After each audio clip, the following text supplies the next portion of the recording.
बेहतरीन drama serial उम्मी आयशा की इस एपिसोड में आप देखेंगे कि उम्मी आयशा की ज़िंदगी तबाह बर्बाद होती जा रही है। बेचारी का कोई हाल नहीं रहा, हर तरफ रुकावटें ही रुकावटें। अज़मीर जिस पर यकीन करके उसने रिश्ता किया था, वो भी अपने माँ के रंगों में रंगता जा रहा है और अपनी हर चीज़ को बदलता जा रहा है। यानी कि तरबियत रंग लेके आती है, हकीकत यही है। क्योंकि जो तरबियत कड़वी इसकी माँ ने इसकी कर दी है, यही हरकतें करता जा रहा है वो, और आहिस्ता आहिस्ता वही सब कुछ करेगा। दादी बेचारी हालो बेहाल हो जाएगी कि आखिर मैंने अज़मीर का रिश्ता उम्मे आयशा के लिए क्यों चुना। लेकिन जी आप देखेंगे फ़िलहाल उम्मे आयशा बहुत कोशिश कर रही है और दादी को कहती है आप फ़िक्र मत कीजिएगा, मैं इन सब को ठीक कर लूँगी।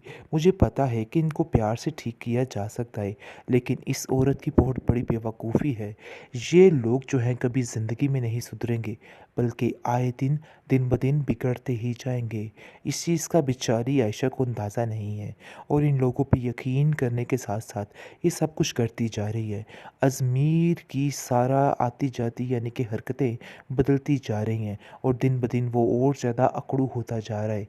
असल में है तो वो वैसा ही था, लेकिन सिर्फ़ एक कफ़ारे की खातिर वो ये सब कुछ करने की कोशिश कर रहा था। लेकिन अब उसको समझ ही नहीं आ रही कि वो अपने इस रिश्ते को निभाए तो निभाए कैसे? क्योंकि वो जानता है कि इस लड़की के साथ उसका गुज़ारा नहीं है भई, क्योंकि वो भी तंग आ चुका है इसके हिजाब और पर्दे से। वो इन सब चीज़ों को बिल्कुल भी नहीं पसंद करता। लेकिन साजदा को समझ आ चुकी है और वो कहती है कि मुझे लगता है मेरी बच्ची, तेरे हालात ठीक नहीं हैं। अज़मीर तुम्हारे साथ ठीक नहीं है। मुझे ऐसा लग रहा है कि कुछ ना कुछ तो गड़बड़ ज़रूर है।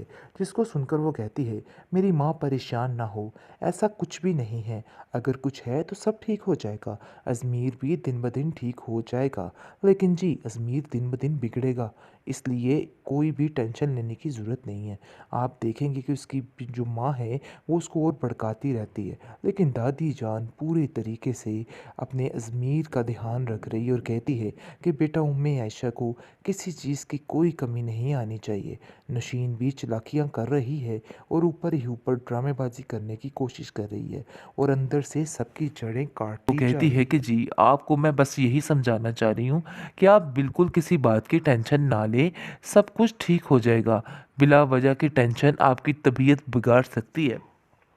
दूसरी तरफ अज़मीर को अभी तक पूरे तरीके से यकीन नहीं आ रहा कि आखिर वो कैसे उम्मे आयशा को अपने घर की बहू बनाने के लिए राज़ी हो गया, और वो काफ़ी हैरान है और कहता है कि आखिर ऐसा कैसे हो सकता है, कैसे उम्मे आयशा इस घर में आ सकती है। मैं उसको इस तरीके से एक्सेप्ट नहीं कर पाऊँगा। लेकिन आप देखेंगे कि वो अपनी माँ के सामने किसी बात का इज़हार नहीं करता, लेकिन कहीं न कहीं उसको इन सब बातों की समझ आ गई है कि ज़मीर ने दिल से इस बात को कबूल नहीं किया है और वो इस बात का नाजायज़ फ़ायदा उठाएगी। लेकिन सबके सामने तो उम्मा आयशा के साथ बड़े ही अच्छे तरीके से रहेगी, लेकिन अंदर ही अंदर उसको ऐसी जली कटी सुनाएगी कि वो बेचारी कट के रह जाएगी और उसको खुद को समझ नहीं आएगी कि उसने क्या करना है और क्या नहीं करना है, और वो बेचारी हलकान होकर रह जाती है और ना ही किसी से कुछ कह सकती है, क्योंकि वो जानती है कि कोई भी उसकी बात पे कोई यकीन नहीं करेगा। इसलिए खामोशी के साथ हर चीज़ को बर्दाश्त करने की कोशिश कर रही है और हर एक को अपना बनाने की कोशिश कर रही है। लेकिन जी इधर नौशीन कभी भी इसकी सगी नहीं हो पाएगी। ये चाहे लाख कोशिशें कर ले, उसके बावजूद भी कुछ ठीक नहीं होगा। इस बात की तो इसको कहीं न कहीं समझ है, लेकिन फिर भी अपनी किस्मत को आज़माना चाहती है और चाहती है कि बस सब कुछ ठीक हो जाए। लेकिन सबसे पहले इसको अज़मीर को ठीक करना होगा, क्योंकि वो बंदा भी ठीक नहीं है। उसकी भी बहुत ज़्यादा टेंशनें हैं, क्योंकि उसको ठीक करते करते सारी एपिसोड्स ही निकल जाएंगी, फिर कहीं जाकर उसने ठीक होना है। बेहतरीन ड्रामा सीरियल उम्मे आयशा के इस एपिसोड में आप देखेंगे कि अजमेर दिल से इस रिश्ते को कबूल नहीं कर पा रहा है। वो कहता है कि मुझे थोड़ा वक्त लगेगा, लेकिन तुम्हें इस बात का इंतज़ार करना होगा। आप देखेंगे कि बहुत सब्र वाली है ये खतून और कह रही है कि मुझे कोई फ़र्क नहीं पड़ता है, मैं सब्र करने के लिए तैयार हूँ। यानी कि आप देखेंगे कि जिस तरीके से बेचारी का वलीमे था, वलीमे को इस तरह से बर्बाद किया है उसकी यानी कि नौशीन ने, कि बेड़ा गर्क करके रख दिया। लिया है।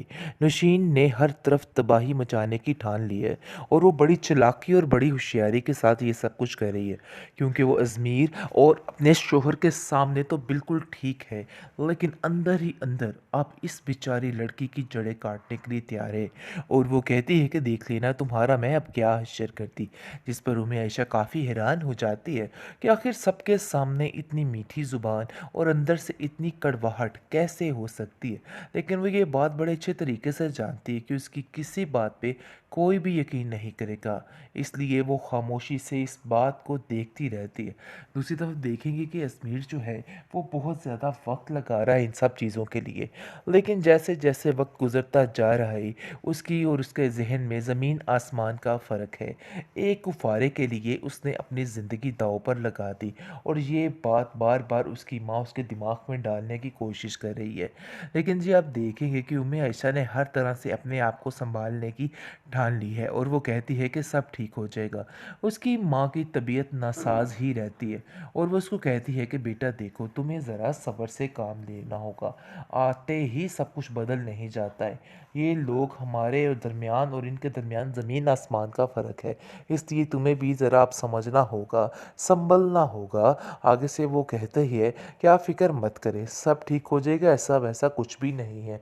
लेकिन जी आप देखेंगे कि वो कहती है कि ये बाल मैंने धूप में सफ़ेद नहीं किए हैं, बल्कि मैं जानती हूँ कि नशीन तुम्हें बिल्कुल भी पसंद नहीं करती। सिर्फ दादी की वजह से ये रिश्ता तुम्हारे साथ बना हुआ है और इसके अलावा कुछ नहीं है, और खाला जी की वजह से ही सब कुछ हो रहा है। वो उसको कहती है कि नहीं नौशीन आंटी बहुत अच्छी है और देख लीजिएगा कि एक दिन सब कुछ ठीक हो जाएगा, फ़िक्र करने की कोई भी ज़रूरत नहीं है। जिसको सुनकर वो कहती है कि जी आपको मैं बस यही समझाना चाह रही हूँ कि आप बिल्कुल किसी बात की टेंशन ना लें, सब कुछ ठीक हो जाएगा। बिला वजह की टेंशन आपकी तबीयत बिगाड़ सकती है। दूसरी तरफ अजमेर को अभी तक पूरे तरीके से यकीन नहीं आ रहा कि आखिर वो कैसे उम्मे आयशा को अपने घर की बहू बनाने के लिए राज़ी हो गया, और वो काफ़ी हैरान है और कहता है कि आखिर ऐसा कैसे हो सकता है, कैसे उम्मे आयशा इस घर में आ सकती है, मैं उसको इस तरीके से एक्सेप्ट नहीं कर पाऊँगा। लेकिन आप देखेंगे कि वो अपनी माँ के सामने किसी बात का इजहार नहीं करता, लेकिन कहीं ना कहीं उसको इन सब बातों की समझ आ गई है कि ज़मीर ने दिल से इस बात को कबूल नहीं किया है और वो इस बात का नाजायज़ फ़ायदा उठाएगी। लेकिन सबके सामने तो उम्मा आयशा के साथ बड़े ही अच्छे तरीके से रहेगी, लेकिन अंदर ही अंदर उसको ऐसी जली कटी सुनाएगी कि वो बेचारी कट के रह जाएगी और उसको खुद को समझ नहीं आएगी कि उसने क्या करना है और क्या नहीं करना है, और वो बेचारी हलकान होकर रह जाती है और ना ही किसी से कुछ कह सकती है, क्योंकि वो जानती है कि कोई भी उसकी बात पे कोई यकीन नहीं करेगा। इसलिए खामोशी के साथ हर चीज़ को बर्दाश्त करने की कोशिश कर रही है और हर एक को अपना बनाने की कोशिश कर रही है। लेकिन जी इधर नौशीन कभी भी इसकी सगी नहीं हो पाएगी। ये चाहे लाख कोशिशें कर ले, उसके बावजूद भी कुछ ठीक नहीं होगा। इस बात की तो इसको कहीं न कहीं समझ है, लेकिन फिर भी अपनी किस्मत को आज़माना चाहती है और चाहती है कि बस सब कुछ ठीक हो जाए। लेकिन सबसे पहले इसको ज़मीर को ठीक करना होगा, क्योंकि वो बंदा भी ठीक नहीं है।